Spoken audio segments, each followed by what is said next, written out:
Ассалаумағалейкум ағайындар, ассалаумағалейкум қазақтар, насыл көрермендері, қалдарыңыз қалай, денсаулықтарыңыз қалай? Видео шығармағалы біраз болды. Енді сол бір кішігірім видео шығарайын деп. Ауа райы тамаша, күн керемет. Ендігі жағдай мынандай болып тұр. Инстаграмға ауысып атқан жайым бар. Енді Инстаграм жүргізсем ба деп ойлап отырмын. Нақты бір ауызбен айтқан кезде мал шаруашылығына алып жүрген блогер дей ма, сондай бір нәрсе болу керек болып отыр. Өйткені мал шаруашылығынан бөлек тағы да бір осындай интернет жүйесін алып жүру керек болып тұр. Яғни ол енді мал шаруашылығынан кейде табыс болмай қалады, табыс көзі аз болып қалады. Сондықтан осы Инстаграмды қолға алайын деп отырмын. Енді сіздерден сұрайын деп отырғаным, менің Инстаграм каналыма тіркелсеңіздер ма деп бір өтініш тастап отырмын. Қазақ елі, қазақ ет арнасын өзіміздің көрермендер қолдап кетсеңіздер деп сіздерден бір өтініш сұрап отырмын. Енді менің каналым білесіздер, ешқандай бір жаман бір нәрсені пропагандировать етпейді. Тек мал шаруашылығы және де тағы да осыған байланысты контенттер ғана болады. Яғни Инстаграмға кіріп, тағы да басқа адамдарды соған тартып дегендей Инстаграм жүйесін әрмен қаратай қолданам ба деп шештім. Сондықтан мен Инстаграм каналыма тіркелулеріңізді сұраймын. Және де комментарий жазып, лайк басып, тарата кетсеңіздер деген өтініш сіздерден бір кішігірім. Рахмет, Алла разы болсын.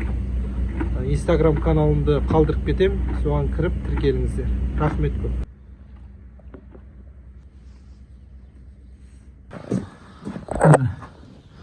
Бұқаларда тихий час. Мынада ғана тихий час емес. Бұлар шығып жатыр осылай.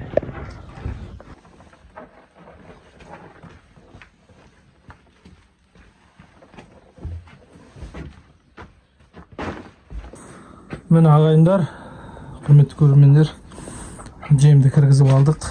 Бұл дегеніміз міне, яғни отход бидайдың қауызымен араласқан мелкомбинаттан алынған отход. Яғни бұлдан ұн жасайды. Бұның яғни клейковинасы бар. Сухой кептірілген, су емес, малға өте сенімді. Одан кейін мына қаптағыларымыз, бұлар яғни міне. Мына жерде бидай, жаңағы отход бидай, потом шемішке, содан кейін лен. Лен емес не? Қалай айтсам болады екен? Міне сарылар бар ғой, көрдіңіздер ме міне? Бұны қалай айтушы еді? Горох сияқты бір нәрсе. Малға өте пайдалы, витаминға бай, яғни жемдер. Бұны яғни кеше ғана келдім, алды күн әкелдім. Малдар енді үйреніп жатыр, бір ауызбен айтқан кезде. Енді үйренісіп жатыр.